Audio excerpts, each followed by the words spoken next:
Hi, everybody. This is Jennifer Harvey with I Heart Earth, and we are in a new conversation, this time with Erin Remblance from Australia. We're going to be talking today about Erin's journey into climate activism. And it has not been a straight line, and it wasn't the obvious line for you. So I'm just going to share a little bit about her background and then open it up for her to share about her experiences. So I found out about Erin online. I think LinkedIn. LinkedIn has actually become, I used to hate it. And then it actually then became a thing that I loved more than all of the others, all of the other social media, because there's such a great community on LinkedIn of climate activists that are really speaking out and helping educate each other, because a lot of what's available on climate is not available in the main media, the major media. And so I feel like in the end, LinkedIn becomes this place where we're educating each other, each of us that have our own perspective and that are aware of the different things happening on the ground, the local things, the local opportunities to plug in, and also the science, like having people explain the science in digestible ways for those of us who are not climate scientists, for example. So somewhere along the way, I discovered Erin's work and activism, and I was like, I like this person. One of the things I liked about her is she's a mom of three kids, yeah. Yep. Yeah. And does not have a background in activism, actually has a background in business.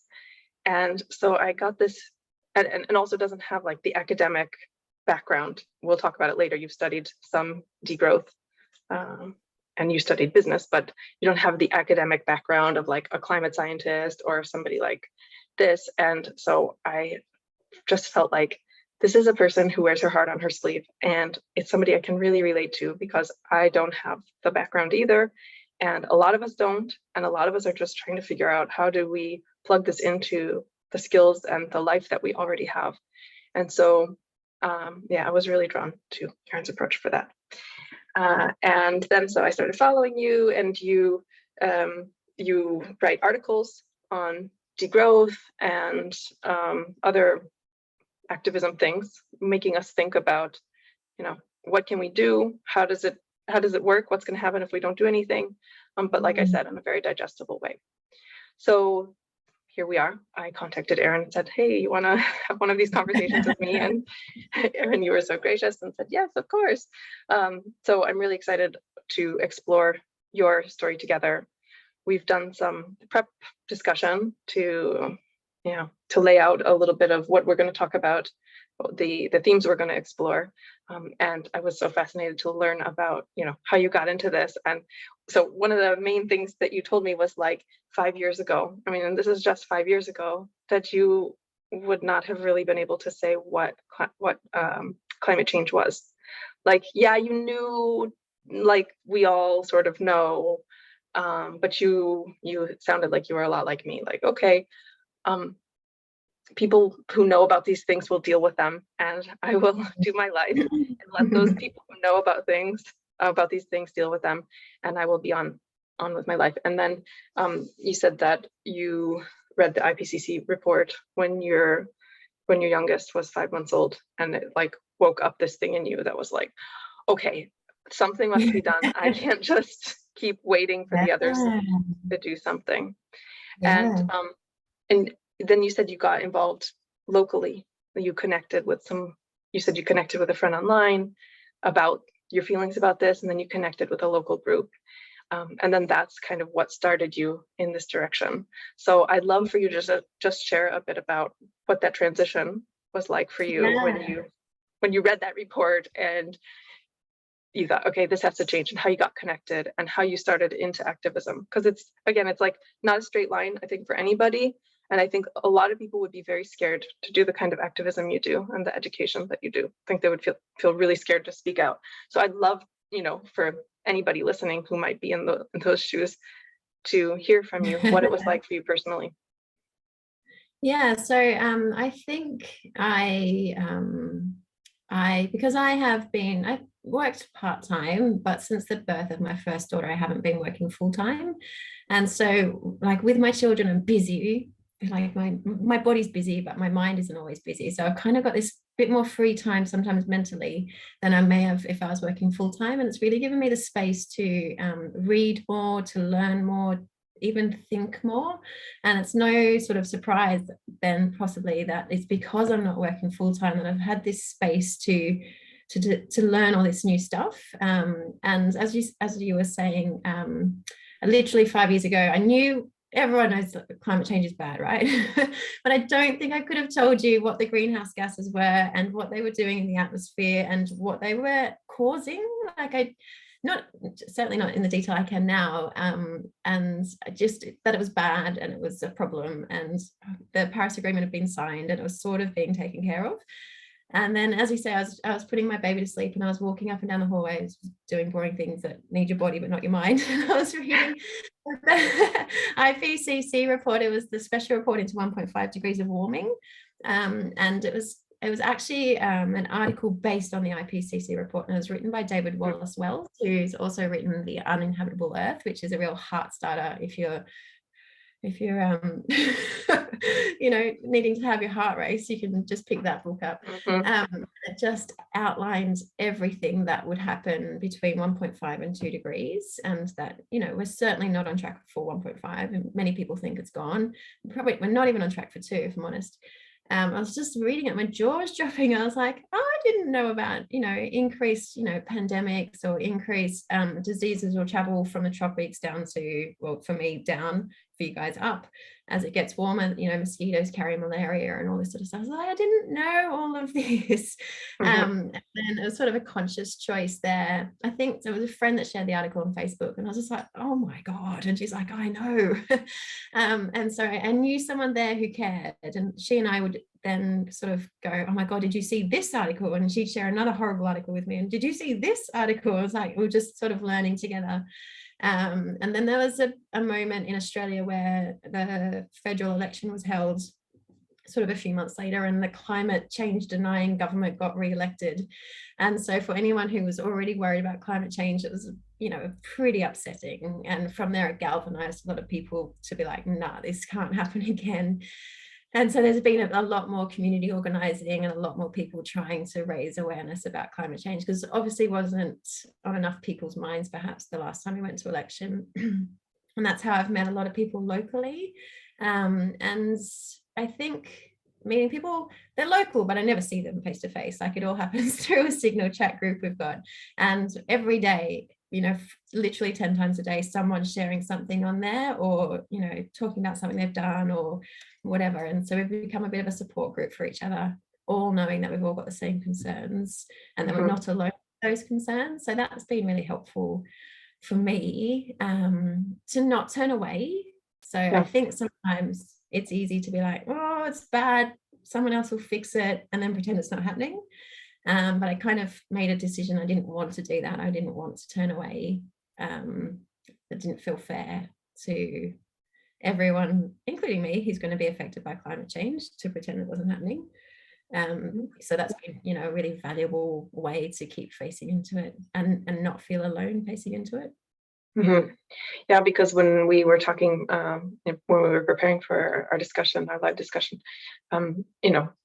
I was saying how I was asking you, how did your existing network react? Like, were they supportive? Did they get involved in this change of direction for you? And it was interesting what you shared. It differs by person. So my mum's become a bit of a climate activist too, and I'll say to the publisher, the team who published my articles, just getting a colleague to check my articles, and it's my mum, and she proofreads everything. So she was like my little support team, making sure that there's no spelling mistakes and the grammar's fine and every sentence makes sense. So she's sort of like got my back in that way, and she's not out on the streets, getting arrested or anything, but she's supporting candidates in this upcoming election who have climate, as on their agenda. So, mum's been really supportive. My husband gets it, but I have friends who do not talk about it with me. Like, I'm going crazy, or it's not their problem. Like, they've got too much on their plate already, so they don't want to have that as well on their plate. And it was a bit awkward timing for me because we just moved areas where we were living at the same time I started learning about this. So anyone I've sort of met in this new area thinks I'm some crazy, like I'm not crazy, but, very passionate about climate change and doesn't know the old me to know. I know actually I'm just learning this new stuff and it's really scary. And actually everyone should know about this and everyone should care. I just seem like I'm just a bit more obsessed with this one issue than most people are.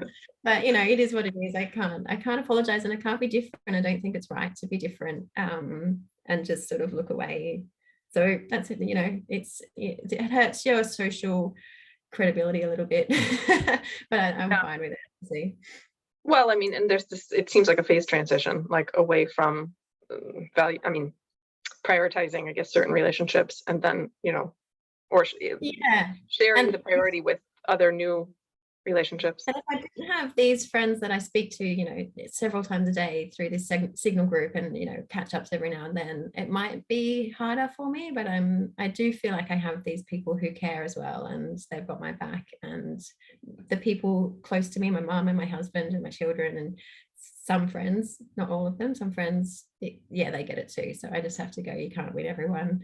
And there's that little saying, not everyone will like you and you have to be okay with that. It's like, I'm just not going to make friends with everyone, and that's just how it's going to be. So, whatever.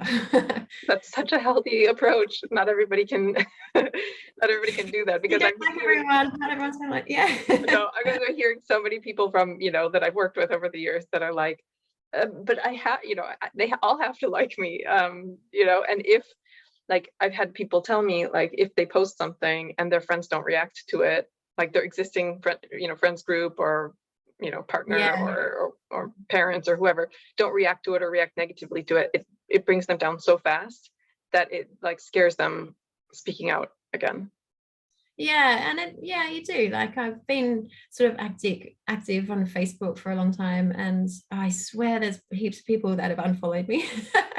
And I just keep going, well, I'm just doing it because I think it's the right thing to do, and I'm doing it not for me. Like, I'm not doing it to gain followers. I'm doing it to make people aware. And I know I've got 3 little beings out there that remind me every day why I'm doing this, and I can see the impacts of this in India with the heat wave right now, and I can see it. Like, it's just not about me. So if they're not ready to hear it or it's not on their radar, I have to be okay with that. Like, it's not why I'm doing it. So, but I mean, it's horrible. It feels horrible to feel rejected. But then you just got to remind yourself of the reasons why you're doing it, and it has to be water off a duck's back. If you feel like, if there's reasons why you might get upset, like I did that in a really ugly way, then that I think is something to learn from. But if you feel like you've genuinely gone out there with the best of intentions in the kindest of ways to do it, then I think you just have to say, you win some, you lose some. Right. I mean, and my take on it is, if people are going to reject me because I'm trying to be helpful, then no, that's not my problem. Yeah, exactly. And I was thinking about this earlier today. Like, I remember earlier on in the journey, a couple of years ago, I blocked someone in a climate group because they hit me with a truth that I wasn't ready to hear. And it's just, I was saying it's about emissions and we've got to focus on emissions. We can fix the other stuff later. And she was like, no, it's not about the emissions. The whole thing needs to change, which is exactly where I am now 3 years later. And I didn't want to hear it from her, and I blocked her. But I don't even know why I blocked her. She must have felt like it was a bit aggressive. But at the same time, she planted that seed. And there's not many comments. I'm active on social media all the time. There's not many comments I remember. But I remember her saying it. So you might not win them over, but you might plant a seed that stays with them, that makes them, that seed might bloom into a bigger idea or notion later. So even if you do lose someone, you might not lose them forever. What you're talking about really reminds me of this kind of trouble that I see a lot of people having in terms of like mentally comprehending what's going on, and where they can plug in, because a lot of people in the world, I mean, we're looking for the place that's made for us, and then we just go there and plug in. And now we're not that's not how it is right now. It's not like you just go find your spot and plug in and then everybody appreciates that you're there.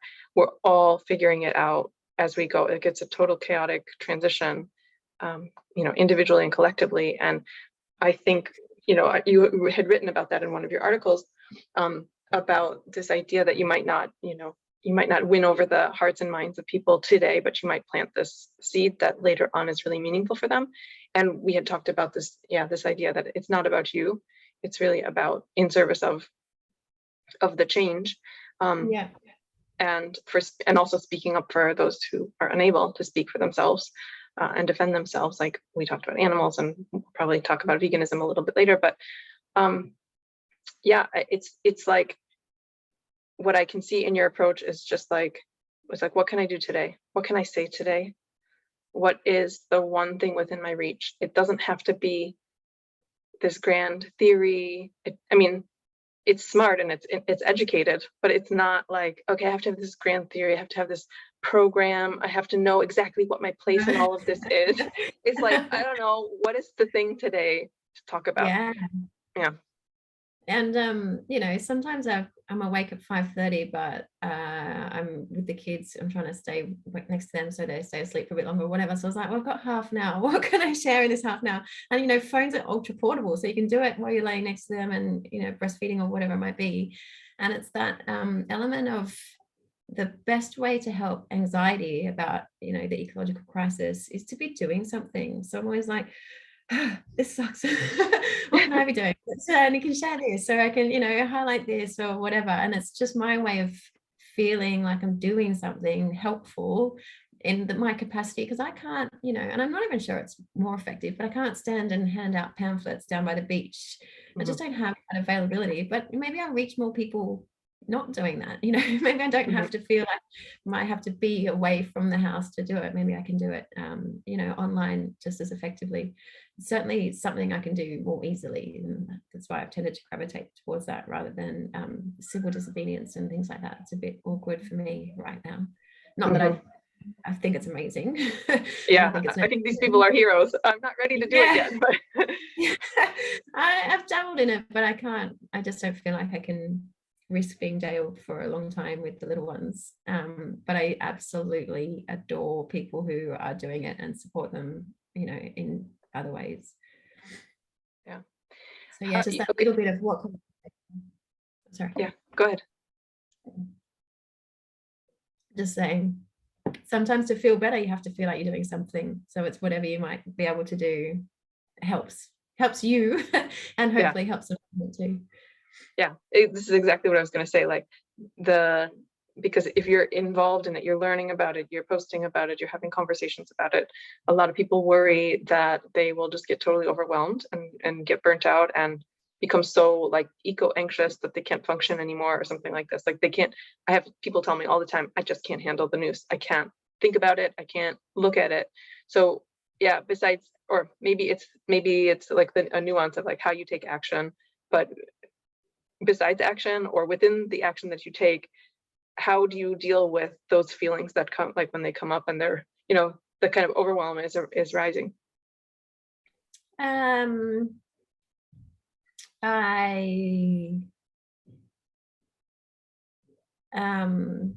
guess I just look for ways to see what I can do.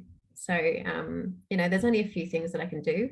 And I write to MPs and I say, guys, have you seen this? So I've got like a little list of MPs that I feel like are friendly, or, some MPs are a waste of time, right? They don't even look at it. But there's some MPs who might take it on board and, might genuinely look at it. So I would often at, 7 a.m. just be emailing an MP with, have you seen this talk by Professor Will Steffen about how close we are to activating tipping points? So that's, that's something I do. I share on my socials. I might write an article about it if I think I've got enough material that's interesting enough. It's just that I can't change the news, but I can help people understand the news, and maybe that will create a change. And that's all I can do. And I try and make peace with it is what it is. And as long as I feel like I'm doing as much as I can, then I can look back and genuinely say I tried. It is what it is. I'm not solely responsible for it, and I'm trying to do as much as I can to change things. I think you've got to find peace in there as well. In that sort of, in that equation. I'm always trying to help people understand, like, physically, they're like, that makes sense physically, because typically physically, if you try you try your hardest and you can't do it, then there's a point of surrender.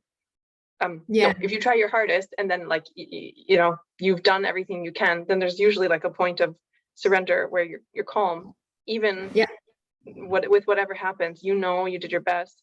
Your body feels that it used the energy, because I think a lot of what's happening for a lot of people is they're keeping that energy inside, and it's like looping around physically, and it's keeping us like in the I'm a neuroscience nerd, so like the HPA axis, the HPA axis, that's getting the cortisol going constantly and keeping you in a fight or flight. And it's like, when you can use that energy meaningfully, you don't have that loop going around anymore, and so you can settle back into calm, a sort of surrender. It's not a surrender like, okay, well, there's nothing I can do, so it's not apathy, but it's a sense of surrender. Yeah, and I think anyone who's an activist sort of knows that's how they can feel better. So it might, and everyone's got their sort of different formats, but it might be writing an article, or it might be organizing a meeting, or it might be sending an email to an MP, or having a meeting with an MP. There's that sort of thing that makes them go, right, I'm doing what I can. Or some people organize displays of electric vehicles, or presentations on solar panels to get more people to understand the benefits of renewable energy. Like we've each got our outlet, and it is usually by doing something like that makes you go, okay. And to say, it's not until you've done that you go, all right, well, I've done what I can, and I am but one person who can only do what one person can do, and then you hope that others join you. And it becomes more people, because a billion climate activists is probably the solution, rather than a couple 50,000 activists doing as much as they can. It's never going to add up. And there's this interconnected aspect that you're talking about, because I think when I think of a sort of, let's just say, a less connected version of your kind of activism, it could be like, okay, I recycled, I try to avoid buying plastic, I try to avoid using a car, I eat vegan, and all of those things are good. Obviously, those are positive contributions, but I have met lots of people who are really, they're like keeping isolated about it. They're not doing it. It's always like this hyper focus on their own actions in their own house or in their own life. Like, do I have too many clothes? Okay, I'll get rid of some clothes. And I'll only eat meat once a week or something, or I'll go vegan or whatever. And it's good, but they're still not really like plugging in and to the external world, and they're not like having that kind of exchange that magic that happens. Like it's almost like I still see that there's like physical potential for something that's not getting used, and then so there's still a part that's looping around. And I read something on climate a couple of years ago. I was like, what is the most effective thing I can do for climate change, to help mitigate climate change? And the answer was to talk about it. So, you can do all those other things, but if you're not talking about it, you're missing the most effective action you can take. And imagine if we were all talking about it. Like it's almost become like money or politics, that we just don't talk about it. And Australia in particular, like it's because it is a bit political in Australia, like you definitely don't talk about it. And if I've posted in a community group, it gets taken down because it's too political. So it's science, it's not political. Oh my God. Like it literally gets taken down. And so I just think normalize talking about it, and so that we're all talking about it is the most effective thing you can do. I remember I sort of had a moment when I discovered the horrors of animal agriculture. And I was like, all right, well, obviously I work them out of my diet. I couldn't do it overnight because I didn't know what to eat. But then I was like, well, I cannot eat animals, and that won't affect those animals that I would have eaten. But it's going to mean sweet nothing to all the other animals that are still getting eaten. And so I was like, I've got to get other people to not eat animals too. And that's probably why climate activism came so easily to me, because I was already talking about animal agriculture and had decided I didn't care if I lost all my Facebook friends if it meant one person went vegan. So I was sort of like, I don't care what you all think, this is really important. And so when it came to climate, I was already like, I don't care what you all think, you should all care about this as well. Just sort of getting out there, knowing that only by changing the system and maybe the habits of lots of people are we going to be able to make the changes we need.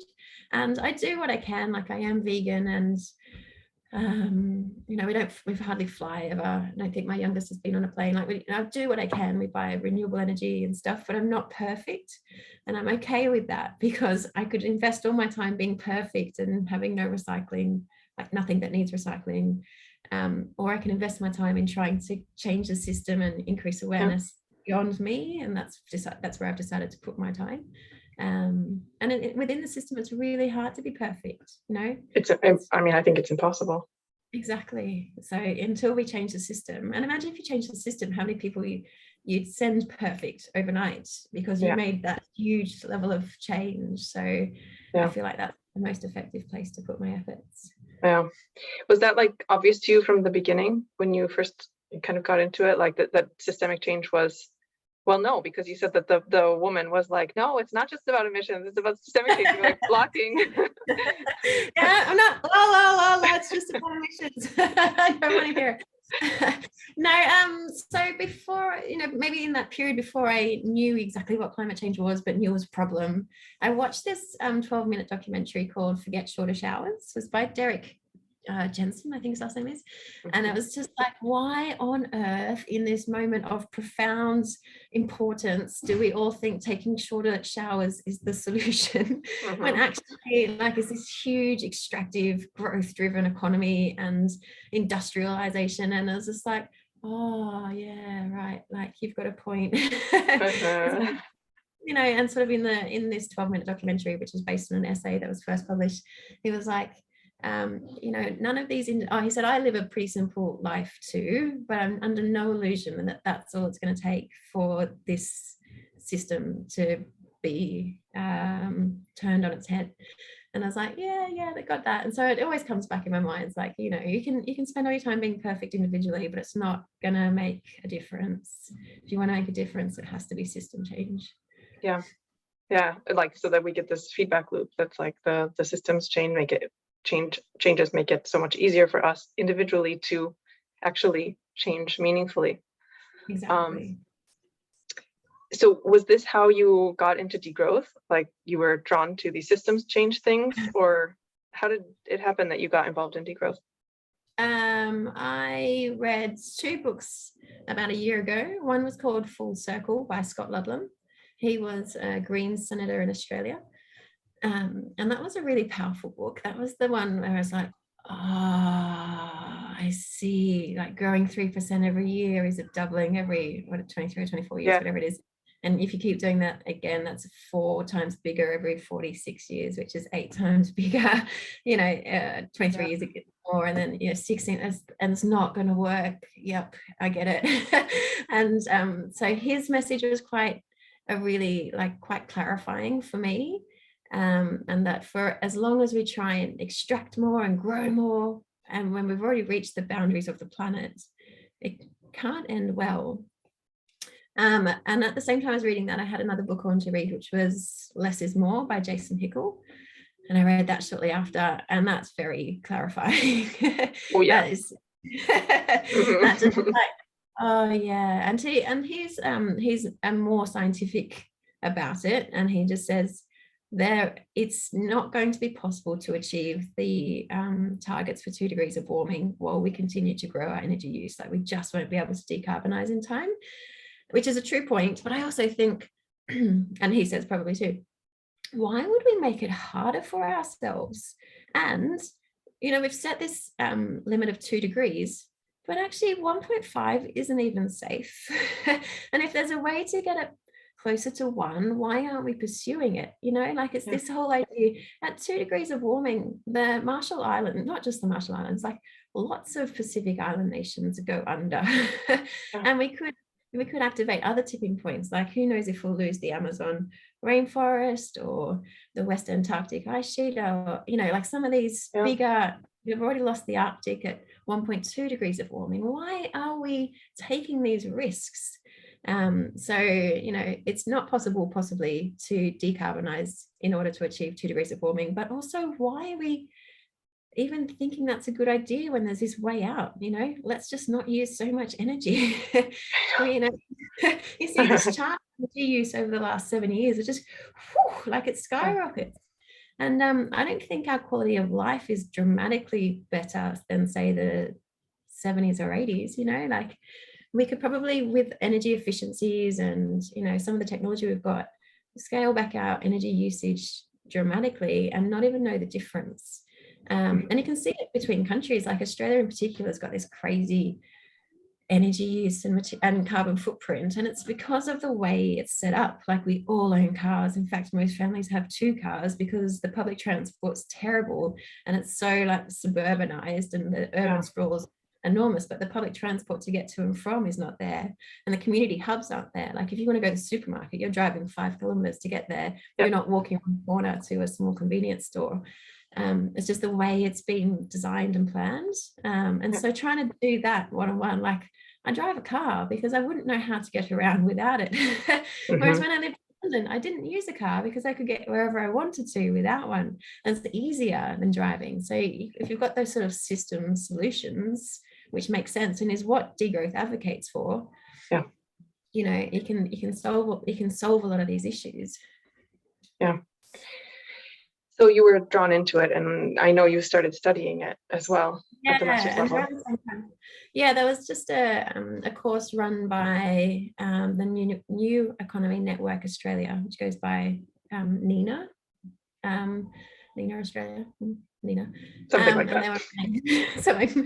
They were running a wellbeing economies course, just an 8-week course on a Wednesday evening, and it just covered off all the different elements, like housing and food and economic metrics and that sort of thing. And it was quite a really good eye-opening just, I guess, introduction into other ways we could be living on this planet. I think when they opened up the first session with the Robert F. Kennedy quote on GDP. Do you know the one?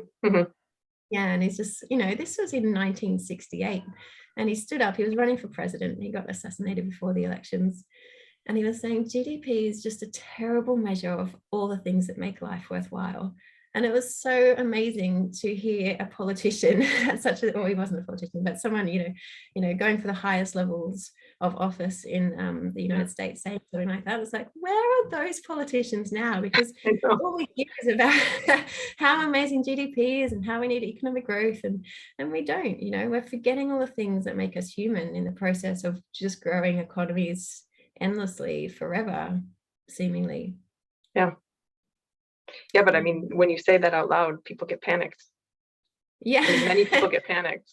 Don't mess with the system. Like, capitalism and GDP are gods, and you're not allowed to blaspheme.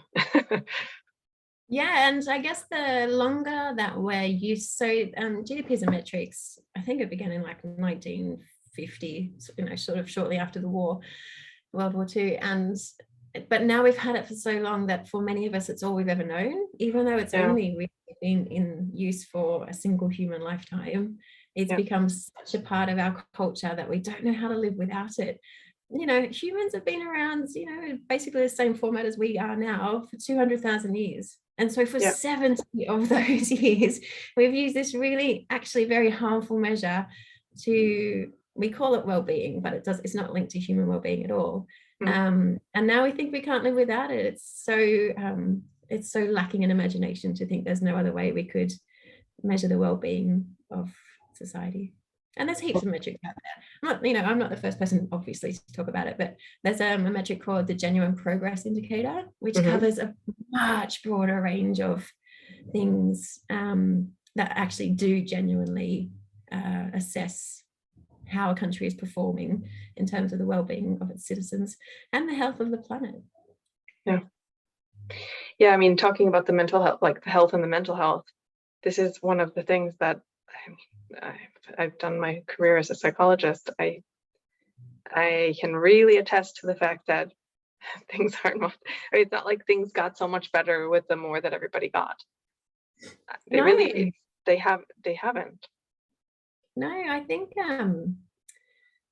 there's something to be said for a simpler life, like the community that you might get if you bought more things locally from local farmers markets, and or have a community garden, or a garden swap where you have an apple tree and someone has an orange tree, and that's how you get your fruit. You don't go to the supermarket anymore. You just you almost just share with your neighbors, and even things like a car means that you don't see people as much. From your house, you get into your metal bubble and you drive away, and there's not that sort of biking and walking around where you see more of your neighbors more often. And you lose that connection, and then you don't rely on people. You kind of pay people rather than relying on people a little bit. I'm pretty old now, but back in the 80s, my mum was a single mum, and my neighbors used to look after us when she was working, whereas now it wouldn't do that as much. It's more you'd pay someone to look after your children. You wouldn't want to ask anyone. That would be true. And so I imagine 20 years earlier than that, there was much more helping each other out and cooking each other dinners and that sort of thing. And then that feeling of connection does breed happiness, I think, and we forget about that. Yeah, because loneliness like is the indicator for like bad mental health, bad physical health, like over time, and people can point to trauma and things as also affecting. There's the genetic component, which is actually quite small in the grand scheme of things. It's quite small, like way smaller than most people would think. And it's these things like loneliness or neglect or lack of resources or something that really turn the genetic. For most people, it's like there's a genetic possibility, but not necessarily a predisposition. But the situation activates this negative genetic expression, let's say, if we want to put it that way. And it's sad because a lot of these things that we would need to not give this feeling of loneliness or this feeling of neglect, or I have to do it all on my own because there's nobody, or I only have friends because I pay people. These kinds of feelings that this way of life engenders. It becomes difficult to deal with that. And then if you had this community, if you had these things, you wouldn't probably be expressing things in such a way. There's different studies on these things for like communities who were pretty isolated and then became like hyper connected, and how within one generation the rates of heart attack or these kinds of things, mental health issues, like exploded. And this we've seen also with like more indigenous communities that are encouraged, forced, I don't know what the right word is, to come into more modern culture, and they don't do well. I was reading about that as well, actually. It was when Australia was colonized, and they forced the Indigenous Australians to work. They'd never worked before in their lives. Like they sort of had their own methods of agriculture, and they had enough food there. They would kind of gather their food or hunt their food or whatever it may be, and the rest of their day was leisure. They didn't need more. They were just servicing their needs. Sorry, they didn't want for more. They were able to meet their needs, and they just enjoyed the rest of their day. But as Australia was colonized and the white settlers came in, they forced the Aboriginals to work because they wanted their labor, their energy. And they were like, this is tyranny, right? Like just having to work all day long for what end, to make money, or I guess it was money for the settlers. They just thought it was a horrible concept. And for us, again, it's all we've known for the last couple of hundred years. So it's become so normalized that we need to work, and that we should be working, we should be productive, and we should be all these things. But actually, maybe it's not a path to happiness. And the broader context is the social anxiety it can result in as well. Like you feel like you need to keep up. You need to have that career, or earn this amount of money, or own this sort of house, or this sort of car, or holidays in these sorts of places. And then you start to feel I don't really like the term failure, but I know lots of people use it. You're a failure if you're not achieving these things, or maybe sending your children to a certain school or whatever, and constantly comparing yourself to others. I don't think that's a recipe for happiness necessarily either. No, it's Like, it's not. no positive thoughts can come from that, because then once you achieve whatever it is you set your mind to achieve, you're going to find other people to compare yourself with and start striving to be like them, and that notion of enough doesn't ever come into it. It's more, it's always more. Yeah, I mean, that's part of the issue that I deal with every day when I'm working with clients and teaching. I do a lot of training of therapists and coaches, and I mean, people feel so guilty for not working or for not overworking a lot of the time. And I mean, it's such a systemic thing. It's like you said, there's what is it called? Like the adapted baseline syndrome. I think it's called something like this, where what you're born into you think is normal. And so it's what we're talking about. It's just like the technical term for what we're talking about. And people who were born around my time, and forward, women included, because before then maybe it was more acceptable to stay at home or something. Still, if you're staying at home, you're still working usually, like caring for the house and kids and whatever else. But yeah, having this kind of adapted baseline syndrome where that's normal, and so if you're not doing normal, something's wrong with you. So I work with so many people who could work way less and still subsist just fine, but mentally and emotionally they can't handle it. And also socially, there's not a support system that says like, oh, that's okay. So and I remember I quit my corporate job in the US in 2007, and I told everybody I have this plan to keep working, and like, so that they would accept the fact that I just quit my job like randomly. And that's how I ended up in Europe, living in Europe. And people like freaked out for me. What are you going to do for insurance? Like, what are you going to do for your life? Like, how are you going to pay your bills? And I was like, I mean, I need so little in life. You don't understand. I don't need a big fancy everything. I just need a little bit. And when I lived, and I mean, I've still lived very simply, but when I lived with just a little bit, it was like, I felt this sense of abundance all the time. And the more stuff I get, the more I'm like, I don't have space. I don't have like time. I don't have like, the capacity just for being. So I think there's a healthy balance. We don't want to be like lazy people who don't do anything and who don't produce or create anything. I don't think that's a healthy, side of it either. And I think that scares a lot of people to think of themselves like they think if they do any less than 150%, then like you said, it's either like I'm a failure, or I've heard a lot of times like I'm lazy and I don't contribute anything. I'm like, well, you could contribute like 100% or 50%, and you'd still be, it's a spectrum. I mean, you can't just put yourself at this end and say, okay, well, anything less than that is wrong. It's, is bad. But with this adapted baseline syndrome, it's what we think is real. Rebase, don't you? You need to figure out what you can do. It's I lost my train of thought, but I was thinking how this whole notion that we can never be idle and that laziness is bad, it's a form of internalized capitalism. It's being told you must be productive even in your free time. You have kind of your weekends are packed with kids sports and then catch ups and then chores that you have to do, and there's no free time in there.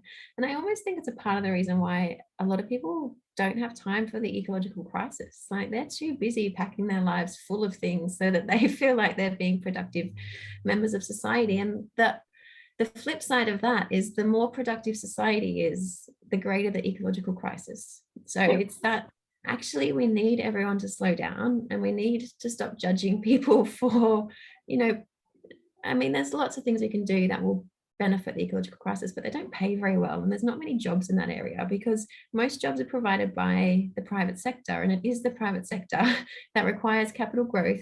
And capital growth comes with energy and material footprints. And that's why we are breaching 7 of the 9 planetary boundaries. You know, it all feeds into each other. It's this psychology that leads to this sort of ecological crisis where we are. It all needs to be undone. Yeah, there's a whole unlearning component that I think is really important. It's something that I've talked about in some of these different talks that I've done over the last year. And I mean, I'm curious for you, how have you been able to approach that unlearning?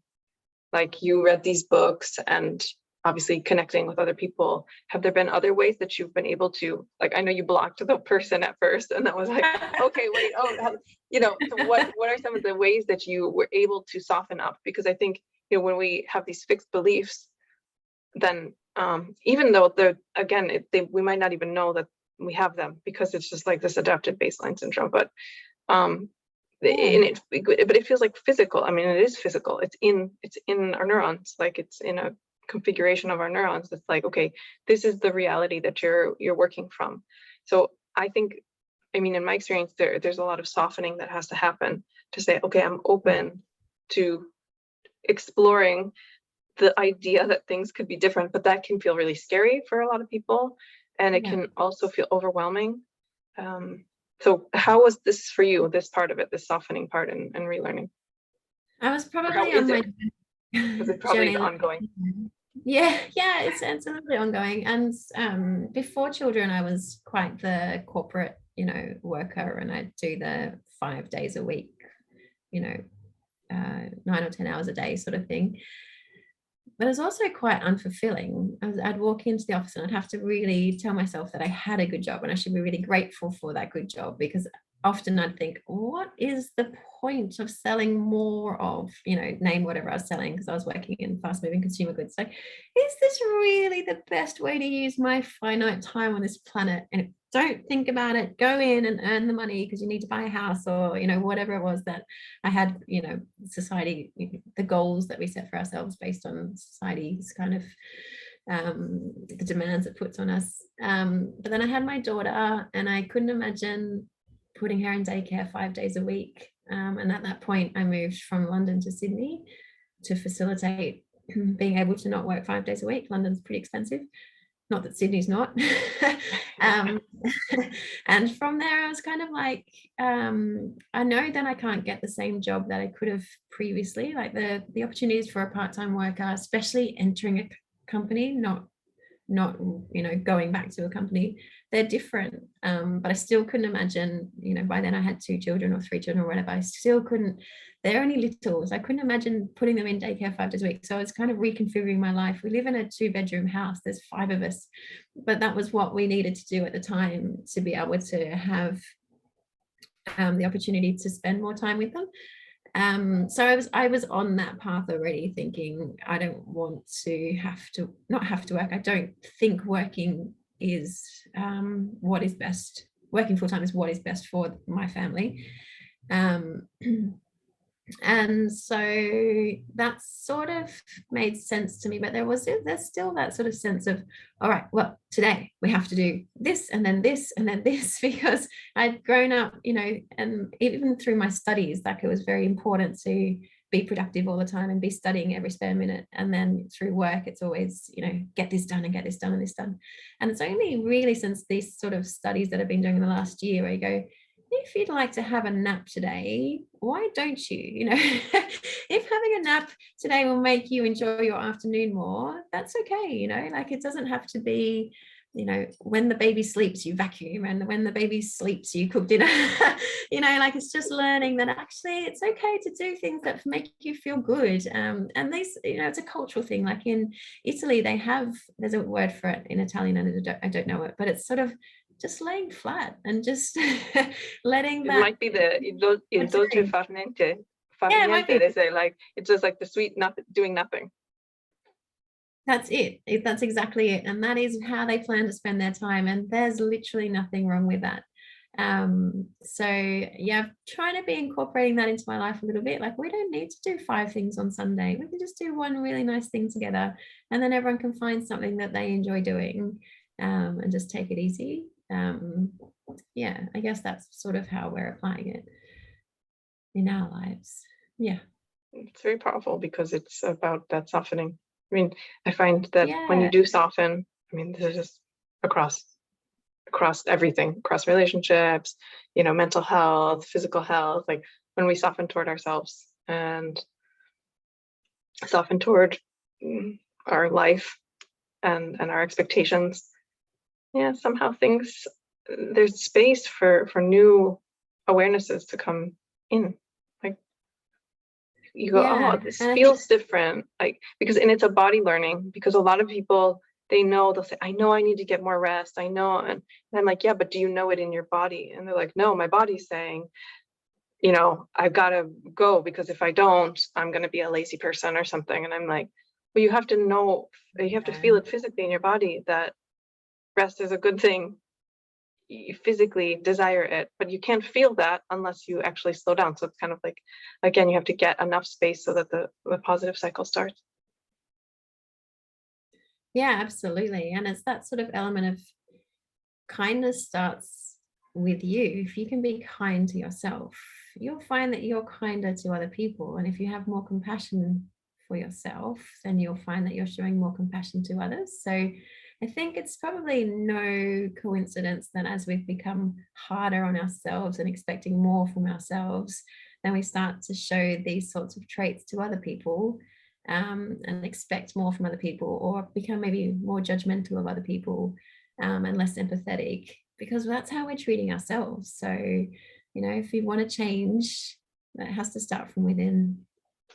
That also scales to how we treat the world, naturally, how we treat the Yes. earth. Yes. Yeah, very true.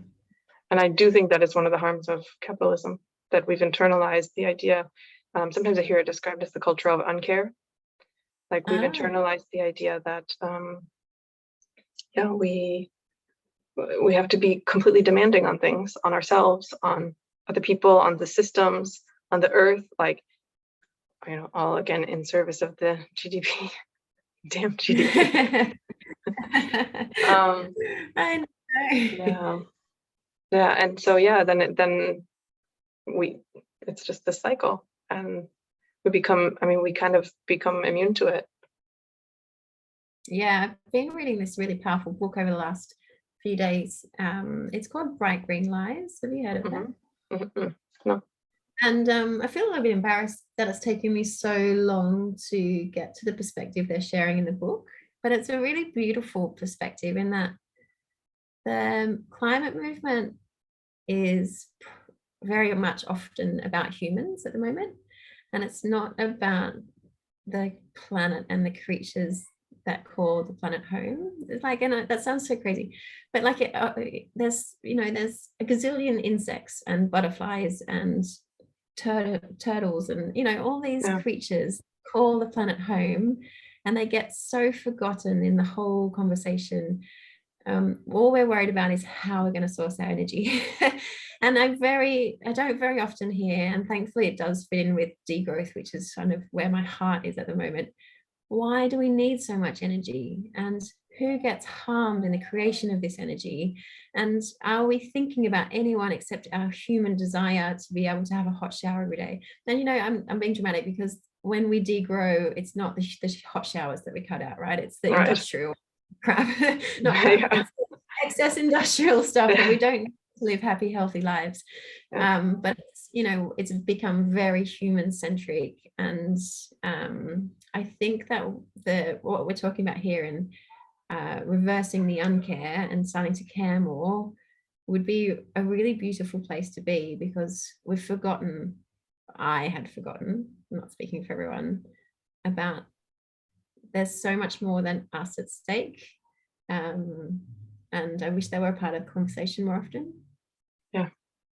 I've been grateful, because here in Switzerland, some of the movement that I'm working with is about really combining the climate crisis with the biodiversity crisis. So never talking about one without the other. And at the government level, actually dealing with both together. So like the government just received a training on the climate and biodiversity crisis, and so coupling them and making sure that they're never talked about separately, because of course they're not. I mean, as you're pointing out, they're not separate. And for me, who's like my heart is with the animals and the plants, and it's hard for me as well when I hear the climate crisis just talked about like an energy crisis or something. And well, I mean, I can generalize that in the sense of like, and I thought a lot about like, putting CO2 in the air is like putting too much energy in the air. So in a sense, we are forcing extra energy on ourselves, this got to do more, got to be more, got to have more energy, then forcing it outside and on the habitat of all of the animals, of course, forcing them to live in an environment that has literally too much energy in the air. Yeah. And it's like, I mean, if we would want to be like just paint with a really, really big paintbrush, I mean, it's an energy crisis, like way different, like way bigger and way more nuanced than even just like, us humans need more energy or more renewable energy, or like it's energy in general, So sometimes I wish that I could just have a microphone and say that to the entire world, but not everyone wants to listen to that. I know, wouldn't it be nice? There was sort of like I just there's something else I read somewhere, of course, how a couple of 100 years ago, people, even like monarchs, would dream of living the lifestyles most of the wealthy nations live now. So, air conditioned comfort, anything we want to eat at basically the touch of our fingertips once we walk into a supermarket. Our beds are as soft as anything or as hard as you like, with all the variety of mattresses you can buy. We just step into our car and we can get to wherever we want to get to. There's no horse and cart. So it's this sort of it's a fossil fuel driven lifestyle, but it's so much more amazing than even emperors would have imagined a couple of 100 years ago. And I think we take for granted a little bit how much we have and how previous generations, they didn't fly anywhere, they didn't drive anywhere. So all these things we can't live without. For hundreds of thousands of years we literally did live without. And I'm not suggesting we give it all away, but maybe we could think about how much we need, and we don't need it all necessarily. And I think softening, I mean, in a sense we're talking about softening the whole system. Just and going back to fulfilling needs and not every single want, because things, do we need red meat as often? Do we need to fly for a weekend? Do we need to fly at all? Is there beautiful places we can go to on holidays that are, a short car ride away, or a slightly longer car ride away? But anyway, these are all different ways of thinking that would have been first nature, second nature, whatever it's called, to our grandparents, and how they lived. I remember my grandma passed away a few years ago, but she just lived the most beautiful life. She lived in a 2-bedroom sort of fibro shack for 60 years. Oh, wow. And like the whole life in the one house. And in her life, I don't remember the furniture changing. Like I think the couch changed once, and I think maybe they got some secondhand carpet that they redid and rolled out the secondhand carpet. But the dining table was always the same, literally 30 years, like the same dining table. And even towards her dying day, she was like, I am so lucky. I know how lucky I am. And she just thought she was the luckiest person in the world to have this 2-bedroom sort of, I don't know who bought the land after she passed, and maybe they probably knocked it down and built a McMansion on it. Just thought it was so beautiful how she always thought she had enough, and she never desired more. She didn't want more. She didn't need the latest, this, that, and everything. So just a really like nice way to live, I think. And within like a range of where there's not too much energy, like not too much, I have to have more, give me more. And also, I mean, she had some, like, we have to have some energy, we have to have some of that movement, otherwise we're dead. So it's like finding that healthy balance for ourselves, which then has a direct influence or is like directly correlated to what we end up putting out there. And she was always was quite she was like physically unwell for a lot of her life, but she's always mentally quite well and quite a positive, happy person. And I wonder if it's linked to that always feeling like she had enough and not that yearning for more all the time, or comparing herself to others and what they had and what she should have. Like, she never drove, she didn't want to drive, and that wasn't a thing for her. She was happy to catch the community bus here, there and everywhere, or pay for taxis if she needed to, and that was just her lifestyle. So yeah, it's probably, you know, quite linked to the sense of she was never lonely, she was always happy, she just got on with it. I like that you bring her up, because I mean, that is a part of this unlearning and shifting and like softening process, because we need to have people that we look up to. We need people that are good role models, and a lot of us have that in our ancestral line, but even in our current life, I find that people have forgotten. Like, I'll ask them, you know, so who in your life has been a good influence on you? And they'll say, oh, you know, my uncle, but I forgot about him. I hadn't thought about him in years, or I thought about him, but I didn't make the connection that actually, yeah, he was like a really good, you know, elder, you know, for me, like a good model for what a happy, healthy, mentally healthy life could be. And a lot of times it's linked to humility, simplicity. I mean, not every time, but often these are things that I hear from people, like a respectful way of living, gratitude for, you know, what they had, and this kind of thing. So yeah, it makes me think also of like this process that a lot of people go through in looking through their life and identifying who has been a support to me for the actions that I'm taking now, and the capacity for care for myself and for the planet, and capacity for advocacy. There were people, there's been somebody in everybody's life probably that has been like a good role model, but maybe because they're past, and this was before climate change discussions or something, they never make the connection. Like, oh, that is a good resource for me for learning. So yeah, maybe somebody that's listening will then start thinking, who in my life was a good model for me, and what could I learn from that? Yeah, and even maybe at the time you didn't recognize it. So when I was younger, and I didn't start flying until I was 19, but once I started flying, I did fly a lot, regretfully. And I remember someone in my family going, oh, I don't want to fly, it scares the life out of me. Like, why would you want to fly? We've got so much around here. And at the time I was like, oh, please, like, you're so unsophisticated, or whatever it might have been. And now I think back and I think, what a beautiful attitude, you know, like she was more not flying because she was frightened, but she's also saying, I don't need to fly, I've got enough around me. And same with my husband's family. I don't know if they really ever left England. Grandparents, they were just happy to go and see their local areas, and they didn't need to do lots of the extra travel that we do now. It wasn't a normal part of their life. And I suppose if it's not normal to you, then it's not missed. So I guess it's about creating that new baseline, as you say, about what's a normal holiday, and just being happy with your choices. Because now, sort of within our social circle, there is a lot of flying. There's a lot of going to Fiji and and you know, and you start to feel like the odd one out if you're like, oh, we're just going to the mountains for a week. It's not as glamorous as where everyone else travels. And I guess it's just saying that these are the choices that we're happy with in our family, and you know, financially we're not as capable of doing it because I've chosen not to prioritize my earning at this stage of our lives as well. So you know, there's a few different reasons for it. Yeah, absolutely. Okay, so we need to come to a close. I could ask you so many questions. I have so many questions in my mind, but we have to come to a close because real life and kids call.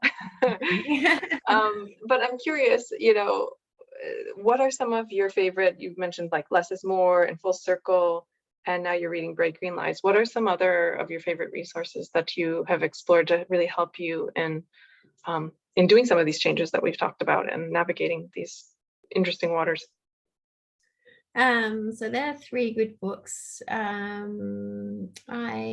just finished a book called Crimes Against Nature. That was that was a sort of a collection of essays that was trying to highlight how often people want to do the right thing by nature and want to defend nature, but really, while the corporations have as much power as they have, it's virtually impossible. And they have a lot of control. They have a lot of control politically and through their advertising subliminally. And so that was a really powerful book. What else have I been reading? Tim Jackson, he goes by, a professor in the UK, who's written Post-Growth and Prosperity Without Growth. They're a couple of good resources. Timothy Parikh, he's done a PhD in Degrowth. I follow him on Twitter and LinkedIn. He's always got some great insights, and his blog's really hilarious and also, right on the money. Yeah. He's a good follow. What else do I do? Professor Julia Steinberger, she's got some really good insights into, she calls it demand side solutions. So the supply side solutions is how do we meet our current energy needs without carbon, but demand side is how do we reduce our current energy needs to reduce our carbon. I don't know if I've got many more. Those are already great. Yeah. I also, I haven't read the books that you mentioned yet, but I also follow Timothy, and then I'm lucky enough to be loosely connected with Julia Steinberger. Yeah, because she's one of the IPCC authors, and she's doing a lot of advocacy here in the Swiss government, and was part of the May 2nd training, and and she brings up so many important conversations, and she's hilarious as well. So she's totally worth a follow on Twitter. You'll find she'll bring you your daily humor while also educating you about really important things. Actually, while we're on the topic, I just remembered a book that I really do want to recommend, and it's The Divide by Jason Hickel. Jason this Hickel is also one of my favorites. And I just think everyone should read The Divide. That was a really, really good read. And I've got 2 books on order. One is called Small is Beautiful. Have you heard of that? Yeah, of course, the like Buddhist economics kind of model. Yeah, I haven't read that yet, but that's on the list. And another one called Another Now. This one I don't. It's about what would life look like now if we'd adopted sort of more essentially degrowth principles, and what solutions might we have arrived at. So it's another one I'm looking forward to reading. Yeah. It sounds very interesting. Yeah, and I mean, it's worth mentioning. I'm gonna put in the show notes. I'll put show notes. I don't know the notes on this conversation. I will put a list of your recommendations. The books that you've read and recommend. And I'll also put, by the way, another one. Oh yeah, go ahead. The Deficit Myth by Stephanie Kelton. Also, which is, she explains modern monetary theory, and I think that's a really important concept to understand, to start to recognize how quickly we could implement solutions if we wanted to. So I think that's a really powerful read. Yeah, absolutely. I'll also include just an article that I just published about basically slowing down, and how to deal with this stuff we were talking about. How do you deal with the guilt that comes up, or the fear that comes up when you start to slow down and make some space, like basically not measuring your value from your productivity, but measuring it as a holistic thriving. So what else do I want to say about that? I think it'll just be nice for people to know what are some of these resources. And I wanted to add that, in the latest IPCC report, they've talked about degrowth several times throughout the report. And it's becoming something that's really part of a real discussion, and not just some fringe thing, even if some politicians will make you try to believe that it's just a fringe thing, or that it's as one right-wing politician here has recently said, that it was like a political program, like meant to, I don't know. He made it sound like it was some sort of religious thing, like a fringe religious thing, oh yeah, exactly. That was my reaction as well. But it's not. It's a real part of the conversation, the scientific conversation about ways forward. So for anybody who's like, I need to plug in, where can I plug in? I think that degrowth is a really logical and proactive place to start plugging into really understanding the systems and what can be done. Yeah. So I'm just going to get a bit technical for a minute. I hope you don't mind. But Go ahead. so when the IPCC 3.5 years ago released the special report into 1.5 degrees of warming, they had 222 different scenarios of how to keep warming within 1.5 degrees. And all of them included growing our GDP. And most of them included, it's called BECCS, BECCS. So it's bioenergy, carbon capture and storage.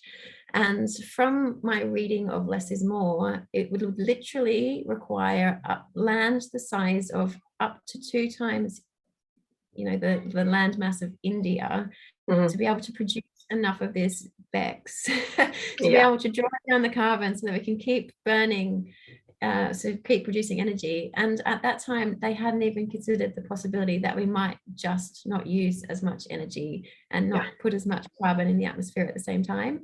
And the other thing that just gives me like heart palpitations is John Kerry, who's the climate envoy for Biden. He got up in the UK last April, I think it was, and said that their emissions reduction target, something like minus 52% by 2030, and they're going to achieve half of those emissions reductions with technology that does not yet exist. And I just think that is so irresponsible. Like, who would keep their job in any company using solutions that aren't available? Like, and there's no guarantee.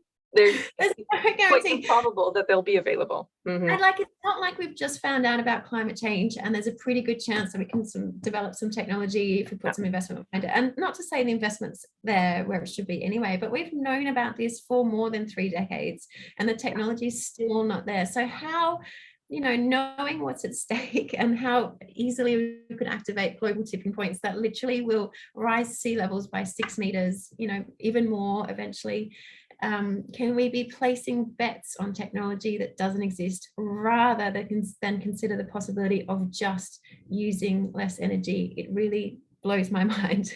So, it is reassuring that in this latest IPCC report that came out, which is sort of the 6th assessment, I think they call it, they have started to talk about degrowth, because it's insane not to just take that on as an option, even just as an option. I'm not saying everyone has to do it.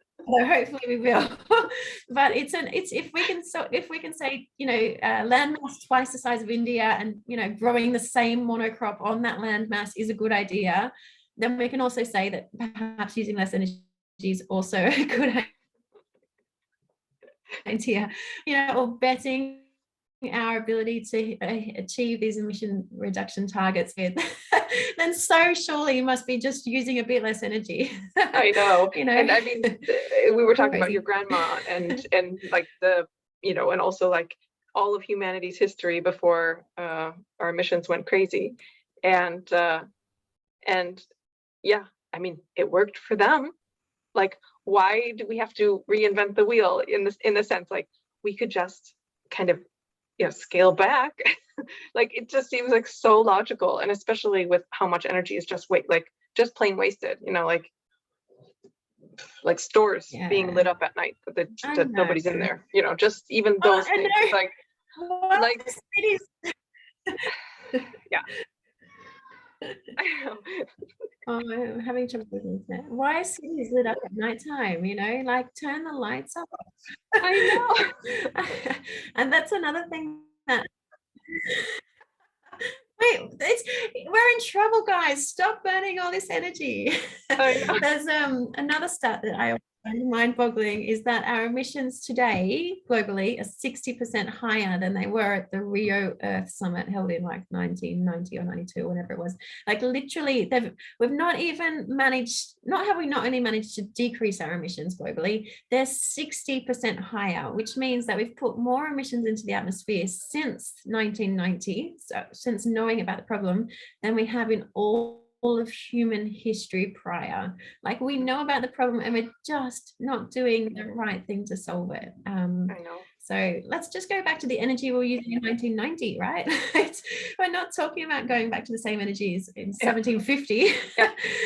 We would have dropped our emissions by 60%, or maybe the inverse maths, but some solutions there that we're not even trying, which, you know, drives me crazy. Yeah, I think it's a daily sort of motivator for me as well, where I'm like, this just seems so obvious. Why is nobody? So I will continue to talk about it, and hopefully someday other people will think it's obvious too.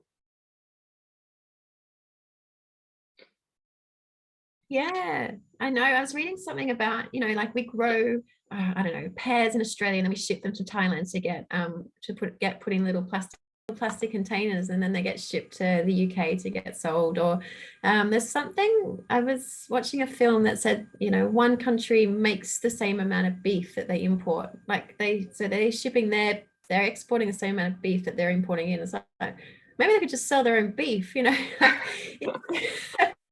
If you were genuinely trying to find ways to reduce your energy consumption, there are plenty of low-hanging fruits, you know, there that we could grab onto. Yeah.